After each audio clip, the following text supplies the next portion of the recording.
ഏങ്ങണ്ടിയൂർ ഗ്രാമപഞ്ചായത്തിലെ 2-ാം വാർഡിൽ ചേറ്റുവയിലെ തീരദേശത്തും പരിസര പ്രദേശങ്ങളിലും വാട്ടർ അതോറിറ്റിയുടെ കുടിവെള്ളം എത്തിക്കുന്നതിനുള്ള പ്രവൃത്തികൾ ആരംഭിച്ചു. 3 വർഷത്തോളമായി കുടിവെള്ളം തടസ്സപ്പെട്ടത് ചൂണ്ടിക്കാട്ടി സാമൂഹ്യ പ്രവർത്തകൻ ലത്തീഫ് കെട്ടുമൽ ഹൈക്കോടതിയിൽ പൊതുതാൽപര്യ ഹർജി ഫയൽ ചെയ്തതിനെ തുടർന്ന് ഉദ്യോഗസ്ഥർ പരിശോധന നടത്തിയിരുന്നു.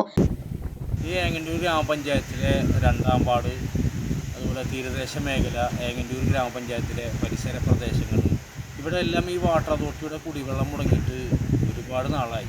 തീരദേശ മേഖലയിൽ തന്നെ ഏകദേശം 3 വർഷത്തിന് മുകളിലായി ഈ പ്രദേശത്ത് വാട്ടർ അതോറിറ്റിയുടെ കുടിവെള്ളം മുടങ്ങി. ഈ കുടിവെള്ളക്ഷാമം പരിഹരിക്കുന്നതിനും തകരാറുകൾ പരിഹരിക്കുന്നതിനുമായി ഞാൻ നിരന്തരം അധികാരികൾക്ക് മുമ്പിൽ പരാതി കൊടുക്കുകയും ഒരുപാട് തവണ അതുമായി ബന്ധപ്പെട്ടിട്ട് അവരുടെ സമീപിക്കുകയും ചെയ്തതാണ്.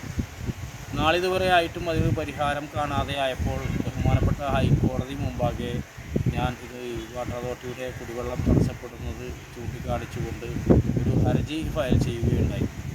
അതുമായി ബന്ധപ്പെട്ട ഹർജി ഹൈക്കോടതി ഫയൽ സ്വീകരിക്കുകയും വേണ്ട നടപടി സ്വീകരിക്കുവാൻ പറഞ്ഞിട്ട് വാട്ടർ അതോറിറ്റിക്ക് നിർദ്ദേശം കൊടുക്കുകയും ഉണ്ടായി. ഇതുമായി ബന്ധപ്പെട്ട് ഈ പ്രദേശത്തുള്ള പ്രദേശവാസികൾ ഏറെ ദുരിതത്തിലാണ്.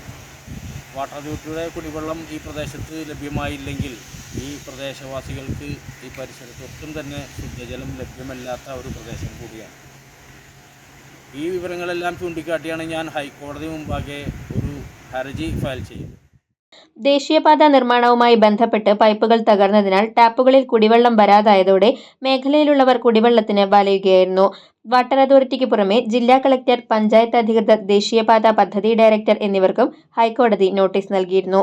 ചൊവ്വാഴ്ച വീണ്ടും കേസ് പരിഗണിച്ച കോടതി വാട്ടർ അതോറിറ്റിയോട് കുടിവെള്ളം എത്തിക്കുന്നതിന് എന്തെല്ലാം നടപടി സ്വീകരിച്ചുവെന്നും കേസുമായി ബന്ധപ്പെട്ട റിപ്പോർട്ടും ആവശ്യപ്പെട്ടു.